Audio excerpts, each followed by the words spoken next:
I mean, I don't want to call it the panic meter because I don't know that anybody, like you're 1-1.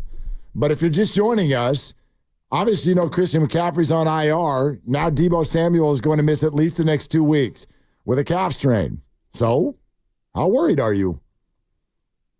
888-957-9570. How worried are you? We also asked, and there's a Twitter poll up, with 2 weeks of no Christian and no Deebo, do you think Brock Purdy will flounder or flourish? And right now, and we're still in the early stages of voting, Dibs. The nascent stages, yeah. Yeah, but right now it's at a 60-40 clip in favor of flourish over flounder, which was both of our answers as well. Yeah, and honestly, the things that are in place that help Brock Purdy be good are still mostly in place. You still have a good running attack.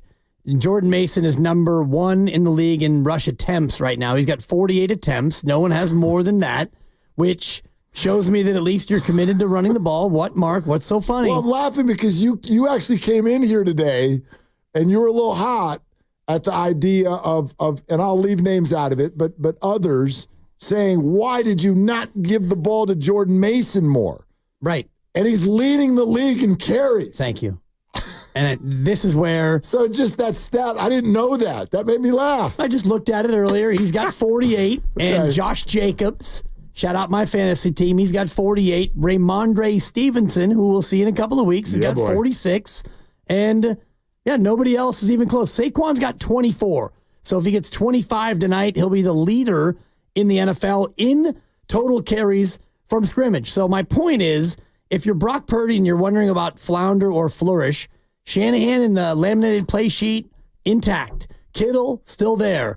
Trent Williams, still there. Dominic Pooney, still there. Brandon Ayuk, hopefully rounding into shape. I mean, if what you're saying is the team as a whole does not get a built-in excuse on this, you're right. And Brock Purdy doesn't get a built-in excuse. Nobody does. That's my point. Like this is part of the deal. You hope it's not this big of a name. You hope it's not IR. You hope it's not this early in the season, but it is. You're going to have to play some games without your people. You know, the Packers went out there without their quarterback yesterday, won a football game. You know what I mean? The Rams, who you're going to see this weekend, like they're licking their wounds too. Nobody's going to, oh boy, the Niners are banged up. Well, the Rams literally have lost the 2 people everybody cares about. Long term. They're not missing a couple weeks. They're missing a truckload of weeks. Puka's on IR, and did McVay do the IR thing? We're considering IR. Didn't he do that? He said it's a consideration. Yeah, then he's going on IR. Like Jordan Love was questionable yesterday at about 9 a.m. They downgraded him to doubtful before the game. Of course they downgraded him down. He wasn't playing. Anybody, raise your hand in the room or in the audience if you thought Deebo Samuel was going to play 17 games this year. Oh, nobody. Now, I just hope it wouldn't be raise your hand if you thought that he would play 15 games. That's my hope. That's always my baseline for him. For me, it's miss 2. Right. I figure I'm going to give you 2. You're going to miss 2. An easy 2, for sure. And we've already got him. Well, the fact that it's the same 2, at least, that McCaffrey is missing, that is unfortunate. But again, you've talked about it before as it pertains to when Brock Purdy gets those millions, Brockster's millions. Coming up. I love that, and I look forward to seeing where the number goes. In about a half hour. You would hope that you could draft well enough around him to mitigate the fact that he's going to make so much money that you might lose some of these guys. And, well, it turns out you're going to have to find some help earlier than you thought with either Cowing or Conley or Garendo or Salbert or whoever it's going to be, Ronnie Bell. Some of these guys are going to have to now step up. Jawan Jennings is probably going to be your starting wide receiver in the Deebo spot, and you're going to have to find a way to make this work. Yeah, of course. Yeah, this is what you got to do. Like, if you're a good football team, you can't be, and by the way, very few are, you can't be reliant on one person unless that person's your quarterback. I think that's the way and I know we've talked about this in different ways in recent months. That's kind of the way I view this whole thing. Go to the Jets last year, play 4. Your expectations changed. Why? Because there's a quarterback. Quarterback. But if it was Breece Hall, you'd be like, tell me more about this Braylon Allen guy who scored a couple touchdowns yesterday. Let's take a look. Jordan Mason. Okay, 200-yard games. You can still function. You can function. You start losing a bunch of them, worries you a little bit. But no, like the 49ers have enough talent to still go win football games. No question in my mind. I don't know that the Rams do. I really don't. Like, they're so based on those two guys and then giving Stafford time, and their offensive line is also banged up and not performing. So if you've got no O-line and both star receivers are out, yeah, you're going to stink. You're going to stink. Yesterday was a bit of an alarm, and I don't want to get too deep into the Rams, but the fact that it was whop, whop, whop, and Arizona put it on you so fast. It was 21-0 before you even got before Cooper Kupp got hurt, I think. Yeah. It was already for sure 21-0, and that one got away from him in a hurry. But yeah, the Niners are going to have to find different ways to go about moving the ball on offense because the McCaffrey two-way threat, not around, and the Deebo two-way threat, not around. So now you become more of a good old-fashioned ordinary offense, right? You don't have like the pre-snap motion and the eye candy and, look, Deebo's in the backfield. McCaffrey's split out left. Well, now you're more of like just a good old-fashioned football team. That, and I guess, is this 2 words or 3? Pre-snap motion. I guess that's 2 words. One of them being hyphenated. I'll allow it. Is that accurate? Sure. All right. That's really what I think you lose here. That's what you lose. That eye candy. Yeah, and that's a big deal in a Shanahan system. You can call it a weakness if you want. It's just taking away a good portion of what makes his play calling so special, so I'm told. Like, if you're defending against it, that's what makes it so hard.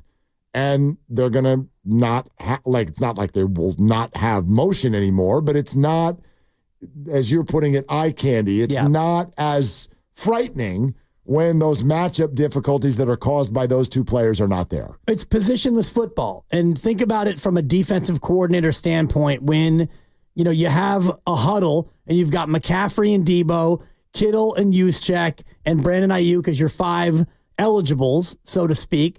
Defensively, you don't know what they're going to do. It might be Juszczyk and Kittle on the line. It might be McCaffrey out wide with Deebo in the backfield. It could be any number of those combinations. When you don't have McCaffrey and you don't have Deebo, and now you've got Juwan Jennings, well, he's probably not going to be a running back. The only time he was last year was by accident, and that was a disaster. Right.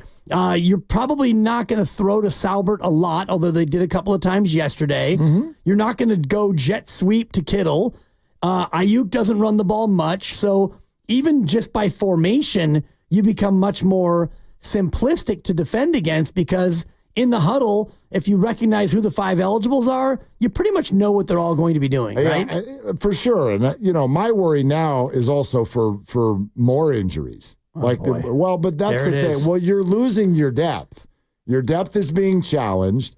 And it's like, what happens next? I mean, one of the scariest things now, no one would have thought of this a while ago. What if Jordan gets hurt? Like you're literally saying here, you saw Garendo have 1 carry. You didn't like the way it looked. I don't know who they feel like they can trust. It's a very young backfield now, like incredibly young. Well, what happens if, like he's a running back and he's leading the league in carries? You don't think that guy could twist an ankle or something like that? Especially the way he runs. Yeah. So he's like baby Marshawn. That's the worry now, is that you're quickly getting into a spot where your depth is already being used and you don't have any more of it. And so my worry meter, it's not all the way up, but yeah, there's some. Like this is not good. Right.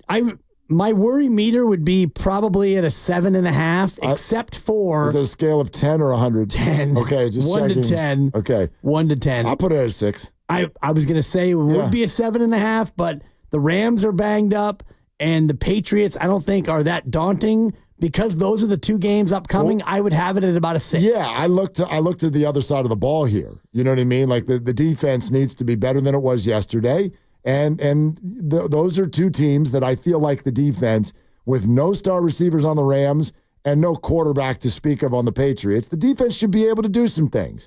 But they faced last year's backup quarterback yesterday, And he did some good things. So Bob in the city is on Willard and Dibs. 888-957-9570. Where's your worry meter with the news that Deebo is now out a couple of weeks? Hi, Bob. Thanks for calling. Hey, guys. Great show. I always love listening to you. I got a couple of quick things. I think that the only flounder was an Animal House. So it's definitely going to be a good season for Brock Purdy, I think. Let's see. The other thing was that to all my 49er fans out there, I just feel that half the teams that lost this week won last week. So That's the nature of the game. There's only a handful of teams that are 2-0. So, the one that's scary to me, though, is the Saints, because they completely manhandled Dallas, who looked like world beaters last week. So, it just depends on week to week. But I would say the Saints are a little scary, So we'll see how far that goes. Yeah, Bob, thanks. And you're right. There's only a handful of 2-0 teams. And there's 9 of them. But it's a big handful. It's not the one. Well, sure, 2 weeks in. But, I mean, it's not the ones you would think. There's the Bills, and there's the Chiefs. And I guess I give it to Houston. Yep. But outside of that, it's not the teams that you thought were going to be 2-0. That's for sure. The Vikings, the Saints, the Bucks, the Seahawks.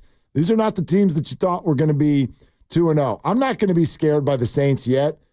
Again, I think it takes a month before you really have an idea of who teams are. So right now you can say, well, they went into Dallas and ripped through Dallas. I don't know that Dallas is actually that good. I really don't. Winning on the road against Cleveland and a bad quarterback, fine. That's fine. But I don't think Dallas is a great team. I don't know what their identity is other than Dak Prescott and CeeDee Lamb. Weirdest offseason of the year. Did nothing in the run game. It looks like they did nothing in the run game. I don't think that's that scary of a football team. But maybe the Saints are phenomenal. I don't know. Can't tell yet. So it's too early to start really, I think, broad brush painting on teams. You can get a decent idea. I do think that the NFC South is actually going to put forth maybe a team or two that can be like playoff interesting this year. I don't think 8 and 9 is going to win the division again like it has been the last couple of years. Agreed. The Saints look, pretty fantastic. 4th most points after 2 games in NFL history. Yeah. And the most points in the last 15 years after 2 games. Now, is it sustainable? I don't know. But when you watch them play, they've got weapons in a number of different ways, it seems. And, you've got Kamara with 4 touchdowns on Guru's bench. And Rashid Shaheed, I guess I have to start starting him now on my team because he's a 70-yard touchdown every week. I have like Derek Carr sitting in just a bottom of the bench backup spot, and I'm like, should I start playing this guy? He's putting up truckloads of points. Truckloads. But we're going to see, here's what I mean. You're going to get an idea real soon. You want to hear what the Saints are doing the next 3 weeks? Tell me. Check this out. So next Sunday, they will host the Philadelphia Eagles. Okay, on a short week. On a short week. Yep. The week after that, they will go to Atlanta. And the week after that, on Monday Night Football, they will visit Arrowhead Stadium and the Kansas City Chiefs. Okay, a little outdoor game. By the way, the week after that, they're going to, and again, on a short week, they'll host the Tampa Bay Bucks. So, let's play some of those. Yeah, it's a proving ground. Let's get an idea who the New Orleans Saints really are. Yeah. Same thing with the 49ers, by the way. I do think this is a bummer, and if you're just joining us, we know McCaffrey's on IR. Deebo Samuel now has a calf strain and is going to be out for at least a couple of weeks, says Kyle Shanahan. And we'll play you some more Kyle here in a second. Some of it's Deebo related, some of it's not. It's super interesting. We'll play that for you here in a sec. But, there is a piece of me that's like, okay, it's early in the year. I don't think anything's going to fall apart. But, let's see it. Let's see it. I do feel like there's a national thirst for what would this group look like without Deebo and Christian. There's a thirst for that. So now we're going to find out. Yeah, and I think that thirst comes from, what's going to happen when he makes the big money. But sure. Now we're getting a little bit of an early glimpse with McCaffrey out for the next 3 at least, and Deebo probably out for 2, maybe 3. I was looking at Dr. Nirav Pandya, our good friend from Cleared to Play and UCSF Medical, and he tweeted out the calf strain like that, the mean or the rough average of time missed is 3 weeks for an injury like this. So, Kyle Shanahan said, couple, it might be a few, it might be 3. If you're dealing with 3 weeks, what does that mean for the offense? And I do think it's a good look at Brock Purdy. 3 weeks or 3 games? 3 games. Okay. Or 3 weeks would be. 3 weeks would, I guess, right? If he's ready to go in 3 weeks, that's only 2 games. Because he would miss 2 weeks, and then on the 3rd week he would play. Like 3 weeks from yesterday. Okay. It's a little semantics. I know what you're saying. Let's ask Doc. Doc will be on with us tomorrow at 4. Okay. So we'll dive into this Deebo situation.